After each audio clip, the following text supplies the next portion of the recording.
नमस्कार।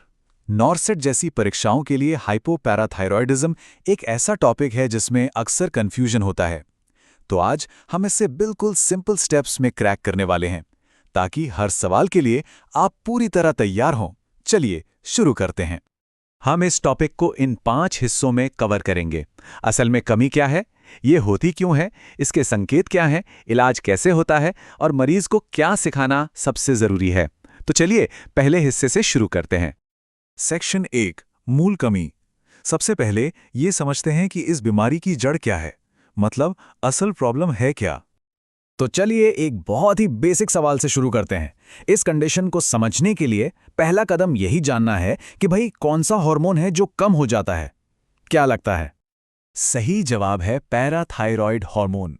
अब ये सुनने में बहुत आसान लग सकता है, लेकिन यकीन मानिए एग्जाम के प्रेशर में हाइपोपैरा और हाइपोथायरॉयडिज्म में कंफ्यूज होना सबसे कॉमन गलती है। तो इस बेसिक पॉइंट को हमेशा याद रखिए। सेक्शन 2, कारण और मुख्य जोखिम। ठीक है, तो अब हमें पता है कि क्या कम है, लेकिन अब सवाल यह है कि ये क्यों होता है। और नॉट सेट में ये सवाल बहुत पूछा जाता है कि इसका सबसे आम कारण क्या है। ये एक क्लासिक मोस्ट कॉमन टाइप का एग्जाम क्वेश्चन है। जरा सोचिए, इन ऑप्शंस में से कौन सी वजह सबसे ज्यादा बार हाइपोपैराथायरॉयडिज्म करवाती है। और यहीं पर ज्यादातर लोग गलती करते हैं। देखिए, एक सर्वे में 77% से ज्यादा स्टूडेंट्स ने गलत जवाब चुना। इससे पता चलता है कि ये कितना बड़ा कंफ्यूजन पॉइंट है। तो आइए देखते हैं सही जवाब क्या है। तो याद रखिए, सबसे आम कारण ऑटो इम्यून नहीं बल्कि गर्दन की सर्जरी है। होता क्या है कि जब थायराइड ग्लैंड की सर्जरी होती है तो कई बार गलती से पास की पैराथायरॉयड ग्लैंड्स को नुकसान पहुंच जाता है। इसी को हम सर्जिकल हाइपोपैराथायरॉयडिज्म कहते हैं। ये एग्जाम के लिए एक बहुत ही जरूरी फैक्ट है। सेक्शन 3, क्लिनिकल संकेत और सिग्नल। चलिए अब देखते हैं कि इस बीमारी में दिखता क्या है। एक नर्स को मरीज में कौन से संकेत पहचानने चाहिए।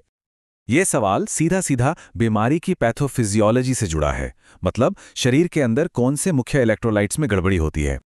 यहाँ एक बहुत ही जरूरी कॉन्सेप्ट है। जब पीटीएच कम होता है तो खून में कैल्शियम का लेवल भी कम हो जाता है, जिसे हम कहते हैं हाइपोकैल्सीमिया। और ठीक उसी समय खून में फॉस्फेट का लेवल बढ़ जाता है, यानी हाइपरफॉस्फेटिमिया। ये जो उल्टा रिश्ता है ना, कैल्शियम कम फॉस्फेट ज्यादा, यही इस बीमारी की असली पहचान है।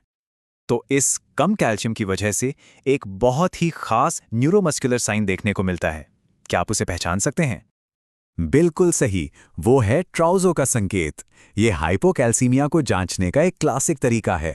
जब बीपी कफ को फुलाया जाता है तो कम कैल्शियम की वजह से नसें और मांसपेशियां बहुत ज्यादा सेंसिटिव हो जाती हैं, जिससे हाथ और कलाई में एक खास तरह की ऐंठन होने लगती है। और ट्राउसो के साथ साथ एक और साइन है, चोस्टिक का संकेत।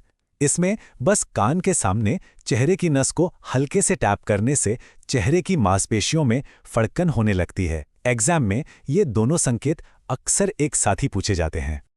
सेक्शन 4, उपचार और प्रबंधन। अब जब हम कारण और लक्षण समझ गए हैं, तो इलाज कैसे करेंगे। हम नॉर्मल और इमरजेंसी दोनों सिचुएशन में मरीज को कैसे संभालेंगे। तो अगर किसी को लंबे समय से ये बीमारी है तो उसे कंट्रोल में रखने के लिए क्या इलाज दिया जाता है। देखिए, लंबे समय तक चलने वाले इलाज के 3 जरूरी स्तंभ हैं। पहला, ऐसी डाइट जिसमें कैल्शियम ज्यादा और फॉस्फोरस कम हो। दूसरा, कैल्शियम सप्लीमेंट्स। और तीसरा, जो सबसे जरूरी है, वो है एक्टिव विटामिन डी, क्योंकि बिना विटामिन डी के शरीर दिए गए कैल्शियम को सोख ही नहीं पाएगा।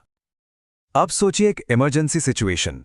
आपका मरीज आपके सामने है और उसे अचानक दौरे पड़ने लगते हैं। आपकी सबसे पहली और सबसे जरूरी कार्रवाई क्या होगी। ये एक मेडिकल इमरजेंसी है और हमें तुरंत एक्शन लेना है। प्राथमिकता है आईवी कैल्शियम ग्लूकोनेट देना। लेकिन कैसे? इसे 15 से 20 मिनट तक बहुत धीरे धीरे दिया जाना चाहिए। अगर इसे बहुत तेजी से दिया गया तो मरीज को कार्डियक अरेस्ट भी हो सकता है। ये प्रोटोकॉल परीक्षा के लिए बहुत ही ज्यादा जरूरी है। सेक्शन 5, महत्वपूर्ण रोगी शिक्षण। और आखिर में, एक नर्स के रूप में हमारा सबसे जरूरी काम मरीज को यह सिखाना कि वो अपनी देखभाल खुद कैसे करे। मरीज की कौन सी बात सुनकर आपको ये लगेगा कि हाँ, आपकी सिखाई हुई बातें उसे अच्छी तरह समझ आ गई हैं? ये बिल्कुल सही जवाब है। क्यों? क्योंकि इसमें 2 जरूरी बातें हैं।